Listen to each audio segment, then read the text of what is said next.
રાજ્યમાં ચાલી રહેલી બોર્ડની પરીક્ષામાં સામૂહિક ચોરીના ચોંકાવનારા કિસ્સા સામે આવ્યા। આણંદ જિલ્લામાં 2 કેન્દ્રોમાં સામૂહિક ચોરી કરાવવામાં આવી। કરમસદ અને તારાપુરમાં સામૂહિક ચોરીનો પર્દાફાશ થયો। કરમસદની સરદાર વલ્લભભાઈ પટેલ હાઈસ્કૂલમાં સામૂહિક ચોરી કરવામાં આવી। અહીં બારીમાંથી કોઈ વ્યક્તિ દ્વારા વિદ્યાર્થીને જવાબ લખાવવામાં આવ્યો। જિલ્લા શિક્ષણાધિકારીએ અચાનક શાળાની મુલાકાત લેતા જવાબ લખાવનાર વ્યક્તિ દોડીને બહાર નીકળી ગયો। આ મામલે તપાસ કરવામાં આવતા સામૂહિક ચોરીનો ખુલાસો થયો છે। આ સાથે જ પગલાં લઈને કેન્દ્રના સ્ટાફની બદલી કરવામાં આવી છે। બીજી તરફ તારાપુરની સાર્વજનિક સ્કૂલમાં એક વ્યક્તિ ક્લાસમાં આવીને જવાબ લખાવતા હતા, જેની ફરિયાદ થતા પગલાં લેવામાં આવ્યા છે। રાજ્યના શિક્ષણ રાજ્યમંત્રીએ આ ઘટનાને ગંભીર ગણાવી છે અને અન્ય વિદ્યાર્થીઓનું મોરલ ડાઉન ન થાય તે રીતે પગલાં લેવાની ખાતરી આપી છે। કોપી કેસ મામલે ગુજરાત બોર્ડ ફરિયાદ પણ કરશે। ગઈકાલે ધોરણ 12 સામાન્ય પ્રવાહનું ભૂગોળનું પેપર હતું અને કરમસદની સેન્ટરની મુલાકાત લેવામાં આવી, સરદાર વલ્લભભાઈ પટેલ હાઈસ્કૂલ કરમસદની।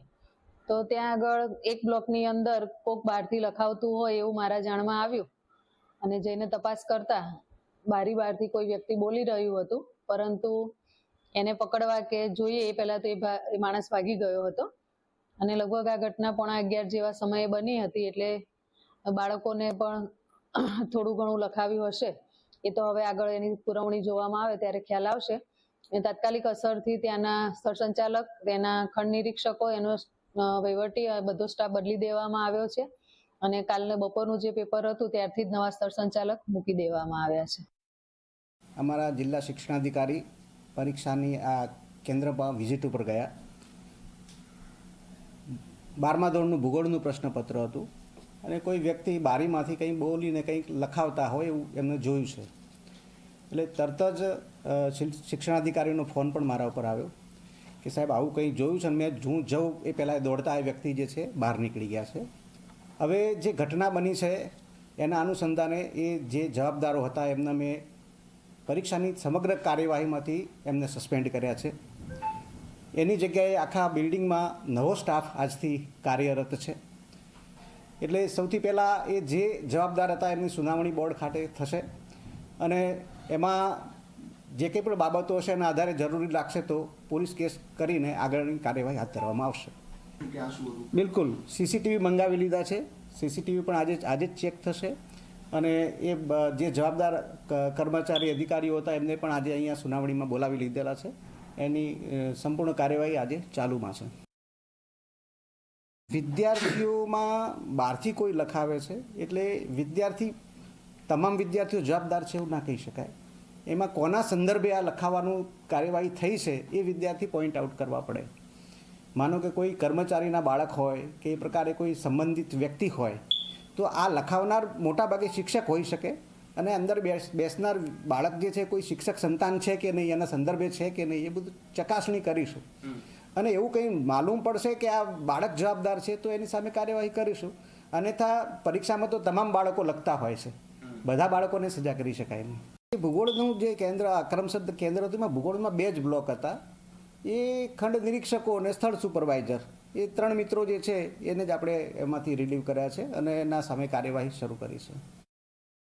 અહીંયા ગઈકાલે ચોરીઓ થવાની ઘટના બની હતી, શું સારી કહેવાય ચોરીઓ થઈ? ના, શું કાર્યવાહી કરવી જોઈએ ચોરીઓ કરનાર સામે? કડક પગલાં લેવા જોઈએ। આજે સ્ક્વોડ આવી હતી પણ કંઈ બહુ ખાસ નહોતું। કાલે ચોરી થઈ હતી સામૂહિક બધાની? નક્કી નહીં, આપણે કરી નથી। પણ આ ચોરીઓ થઈ એ યોગ્ય ખરું? અયોગ્ય છે। તો આણંદમાં કોપી કેસ મામલે પગલાં લેવામાં આવ્યા છે। પરીક્ષા કેન્દ્રના કેન્દ્ર સંચાલક સહિત 30 કર્મચારીઓને ફરજ પરથી હટાવી દેવામાં આવ્યા છે। માસ કોપીની ઘટનામાં સામેલ કેન્દ્ર સંચાલક સહિત કર્મચારીઓને ગાંધીનગરનું તેડું આવ્યું છે। કેન્દ્ર સંચાલક સહિત કર્મચારીઓ ગાંધીનગર જીએસઈબી બોર્ડની કચેરી પહોંચ્યા છે। બોર્ડમાં કર્મચારીઓના નિવેદન લેવાની કામગીરી હાથ ધરવામાં આવી છે। વધુ માહિતી સંવાદદાતા બુરહાન પઠાણ આપી રહ્યા છે। બુરહાન, હવે આ મામલે કામગીરી હાથ ધરતા કર્મચારીઓના નિવેદન લેવામાં આવશે, જાણવા માંગીશું શું પ્રક્રિયા કરવામાં આવી રહી છે હાલ?